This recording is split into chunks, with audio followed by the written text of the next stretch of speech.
रायगड महाराष्ट्रासह देश विदेशातील ताज्या बातम्या पाहण्यासाठी मॅक्स इंडिया लाईव्ह चॅनलला सबस्क्राईब करा आणि बेल आयकॉन दाबायला विसरू नका.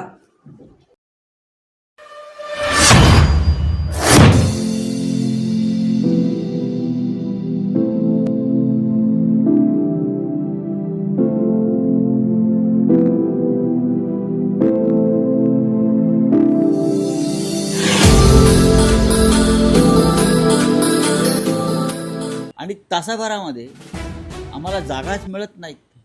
हे शक्य आहे का?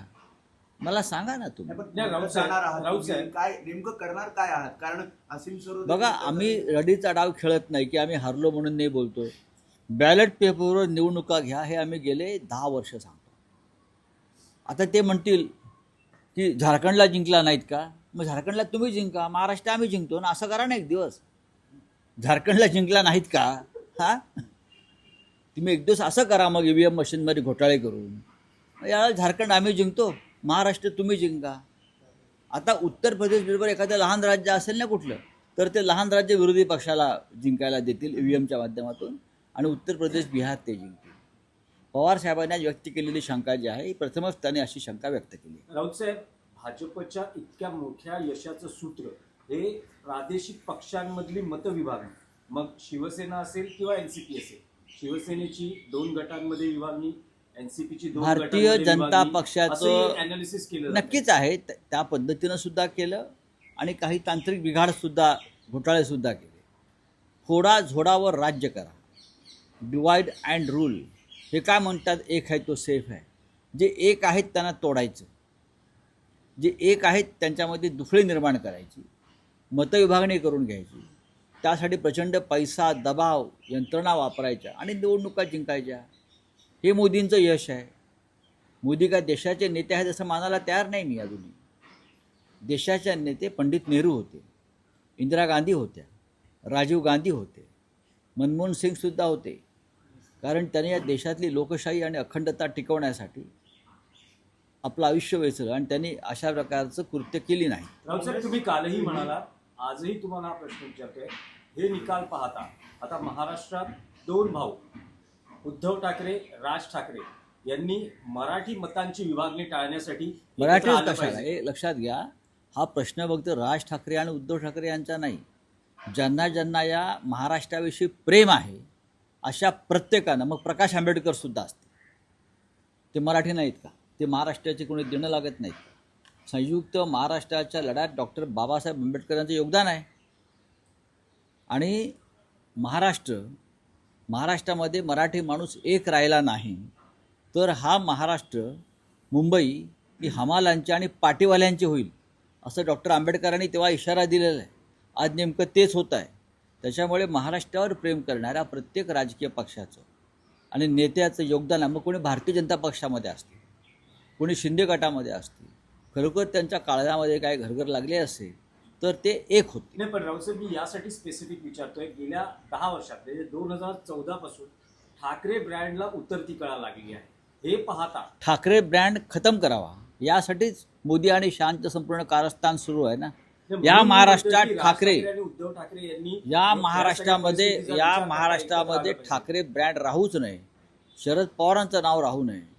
उद्या जे छत्रपती शिवाजी महाराजांच्या बाबतीत जो महाराष्ट्राचा, मराठा अस्मितेचा ब्रँड आहे तो कोणीही राहू नये.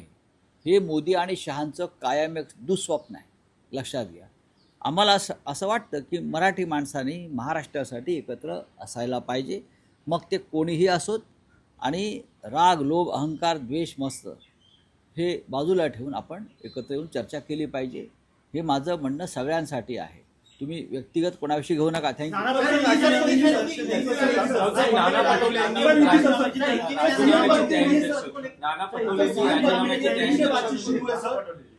नाना पटोलेंनी पराभवाची जबाबदारी स्वीकारली. मी मगाशी माझं मत त्याच्यावर व्यक्त केलं आहे. ही कोणा एकाची जबाबदारी असत नाही, सामुदायिक जबाबदारी असते. नाना पटोले हे त्या पक्षाचे प्रांताध्यक्ष आहेत, पण त्याचबरोबर महाराष्ट्रामध्ये इतर अनेक ठिकाणी प्रमुख नेत्यांचा पराभव झालेला आहे. आणि मी असं म्हणतो की या पराभवाचं खरी कारणं शोधावी लागतात. या पराभवाची मी कोणावरही टीका करणार नाही. कोणी हरलंय, कोणी जिंकलं म्हणून. राउत साहब, अजिबात नहीं। राउत साहब हिंदी में लेकर जाएंगे अभी भी मुख्यमंत्री पद को लेकर लगातार महायुति में प्रयास लगा जा रहे हैं। बात ऐसी है भाई अभी भी कि फैसला नहीं हो रहा है। फैसला हो जाएगा। बहुमत है, फिर भी फैसला नहीं उनके हो रहा पास भारी बहुमत है।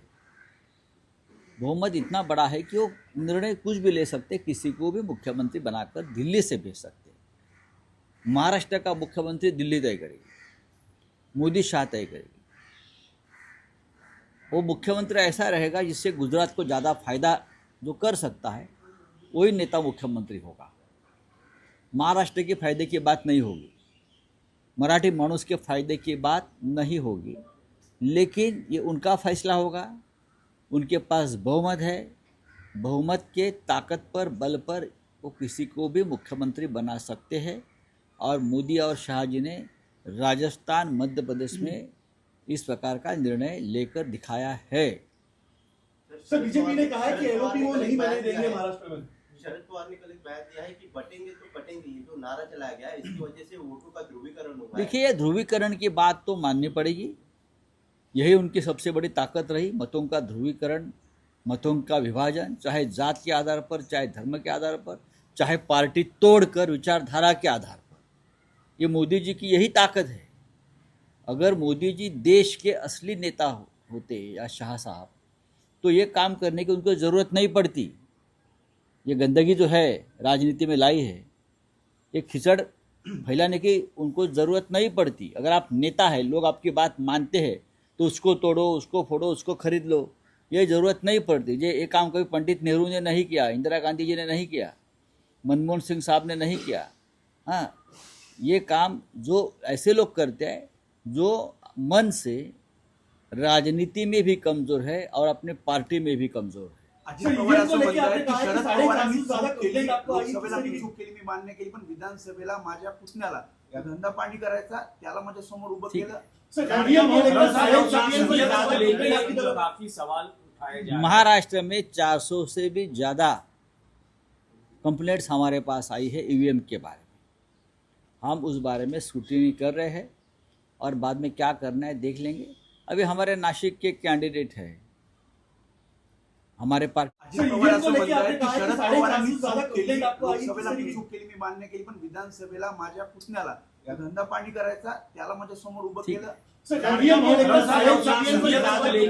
काफी सवाल उठाए जा रहे हैं। महाराष्ट्र में 400 से भी ज़्यादा कंप्लेंट्स हमारे पास आई है ईवीएम के बारे में।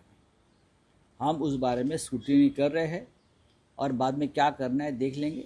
अभी हमारे नासिक के कैंडिडेट है, हमारे पार्टी के नहीं, उसके घर में, उसके फैमिली में एक साथ रहते हैं, लगभग 70 मेंबर हैं।